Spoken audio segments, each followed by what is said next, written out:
कितने लोग घायल होंगे जिनको रेस्क्यू करने की इस वक्त जरूरत है। और इसीलिए हर मुमकिन कोशिश ये होनी चाहिए कि लोगों को बचाया जा सके, उनकी जिंदगियों को बचाया जा सके। इन 4 तस्वीरों में पूरी कहानी है कि कैसे ये सैलाब भयंकर हो गया। लेकिन ये जो ताजा वीडियो आया है, ये जो नया वीडियो आया है, उसने झकझोर दिया है सबको। मतलब ऐसा लगा जैसे लोगों को पता चला, सड़क पर आपको गाड़ियां, लोग भागते हुए दिखाई दे रहे हैं। नीचे का टिकर अगर हटा दीजिएगा तो पूरा वीडियो ठीक से हमारे दर्शक समझ पाएंगे। ये आप शुरू से इस वीडियो को देखिए। बगल से पानी का सैलाब, भयंकर सैलाब, मतलब क्लाउड बर्स्ट, फ्लैश फ्लड, जो इसे कहिए, क्लाउड बर्स्ट के बाद जो फ्लैश फ्लड वहां पर आया है, ये आता है। और ये सड़क पर देखिए लोग अचानक भागने लगते हैं। पानी का भी वैसा ही भयावह आवाज आ रही होगी। इसी के साथ भागो रे लोग चिल्ला रहे हैं। लेकिन इस बीच कितने लोग, क्योंकि वो भागते इससे पहले ही पानी का सैलाब वहां पर पहुंच जाता है, तमाम जो मकान है उनको निगल लेता है और उसके बाद आगे बढ़ता चला जाता है। उसी प्रवाह, उसी तेजी के साथ मलबा उसमें घुसा हुआ है, उसमें सिल्ट घुसा हुआ है, जिसकी वजह से मतलब ये कितनी तबाही कर सकता है। और जब भी पानी ऐसे फोर्स से आता है, ऊंचाई से आता है, तो उसका भयंकर असर हो सकता है। नीचे लोग कितना अपने जान बचा पाए, नहीं बचा पाए, लेकिन जो सुखी के पास ये बादल फटने की खबर है। पीड़ादायक दृश्य हैं। और जैसे ही घटना की सूचना मिलने के बाद हमारा जिला प्रशासन और राज्य प्रशासन सभी बड़ी सक्रियता के साथ इस परिस्थिति से निपट रहा है। हमारी एसडीआरएफ और एनडीआरएफ के लोग भी रेस्क्यू ऑपरेशन में लगे हैं। साथ ही प्रशासन के द्वारा जो भी कम से कम हानि हो सके, 2 चिनूक हेलीकॉप्टर जो कि चंडीगढ़ में स्टैंड बाय रखे गए हैं। इसी प्रकार से सरसावा जो हमारा सहारनपुर का एयरबेस है, वहाँ पर भी हमारी तरफ से 2 Mi-17 हेलीकॉप्टर्स हैं वाली है। पूरी तरीके से रेस्क्यू ऑपरेशन चल रहा है। और अभी पूरा जो फोकस है हम लोगों का इस बात पे कि कम से कम जान माल की हानि हो। घटना पर अपनी नजर बनाए हुए हैं। प्रधानमंत्री भी इस पर दुख जाहिर करने के साथ साथ बोल चुके हैं कि सबको मदद जितनी जल्दी हो सके वो पहुंचे।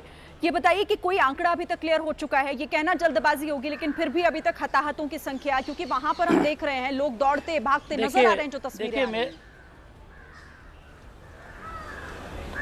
देखिए अभी हमारा पूरा फोकस इस बात पर है कि रेस्क्यू ऑपरेशन कितनी सफलता के साथ चले, कितनी जान माल की कम से कम हानि हो, लोगों के जीवन को बचाया जाए। एक आंकड़े के ऊपर अभी हम लोग दिमाग लगा रहे हैं।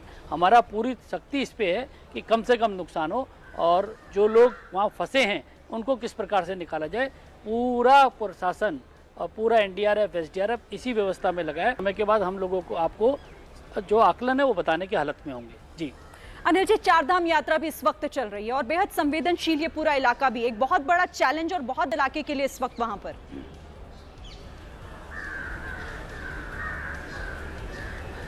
देखिए आप लोग जानते हैं कि हमारे यहाँ जो उत्तराखंड का जो इलाका है वो बड़ा संवेदनशील इलाका है। और पीछे से आ रही है ये आवाजें चीख पुकार की। और जब खीरगंगा नदी में ये नाला कह लीजिए, जो भी कह लीजिए, ये जब जल इस तरह से एकदम प्रलय का रूप ले ले और वो जानलेवा सैलाब में बन जाए। बादल खीरगढ़ में फटा था, वहां से जब तेज धार में आए और पूरा एक हिस्से को धराली गांव के वो बिल्कुल सपाट कर चुका है। अब सिर्फ वहां पर एक झील दिखाई दे रही है।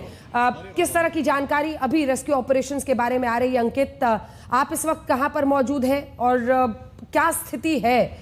मतलब पूरे देश की प्रार्थनाएं इस वक्त धराली गांव के लोगों के साथ है।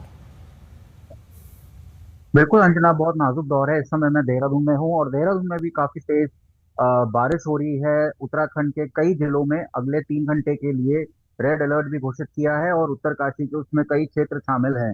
इसके साथ ही उत्तरकाशी समेत अगर हम पूरा सीजनल डेटा देखेंगे तो काफी बारिश देखने को मिली है। हालांकि आज जो क्लाउड बर्स्ट हुआ है उसमें कितनी इंटेंसिटी थी इसका डेटा हमको अगले 24 घंटे के बाद मिल पाएगा। लेकिन जो इंटेंसिटी की रेनफॉल की जो बात की जाती है, लगातार आईएमडी भी पहले कहता आ रहा है और हमने इंटरव्यूज में भी इसमें दिखाया है कि जो रेनफॉल पैटर्न है उत्तराखंड में वो काफी बदला है और जो इंटेंसिटी है, काफी जो रेनफॉल की इंटेंस शावर्स होते हैं या इंटेंस इवेंट्स होते हैं वो बढ़ते जा रहे हैं।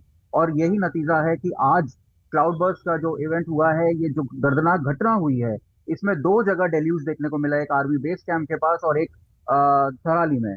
तो थराली में जो है अभी रेस्क्यू ऑपरेशन चल रहा है, कई तरह के टेक्नोलॉजी वहाँ पे इम्प्लाई की जा रही है, चाहे वो ड्रैगन लाइट हो या फिर नाइट में ऑपरेशन करने के लिए पेलिकन लाइट्स हो, और उनको इस्तेमाल किया जा रहा है। ड्रोन्स का भी इस्तेमाल किया जा रहा है, और आईबेक्स ब्रिगेड कमांड और आईटीबीपी और तमाम जो सिक्योरिटी एजेंसीज हैं वो इसमें लगी हुई हैं। लेकिन अभी भी इसमें ये नहीं कहा जा सकता कि कितने लोग इसमें दबे हुए हैं, क्योंकि जिस तरह से बिल्डिंग तबाह हुई हैं इसकी जद में आकर, वो काफी सारी थी, और अगर वो उसकी ऑक्यूपेंसी काफी रही है तो इसमें काफी आंकड़ा बढ़ सकता है।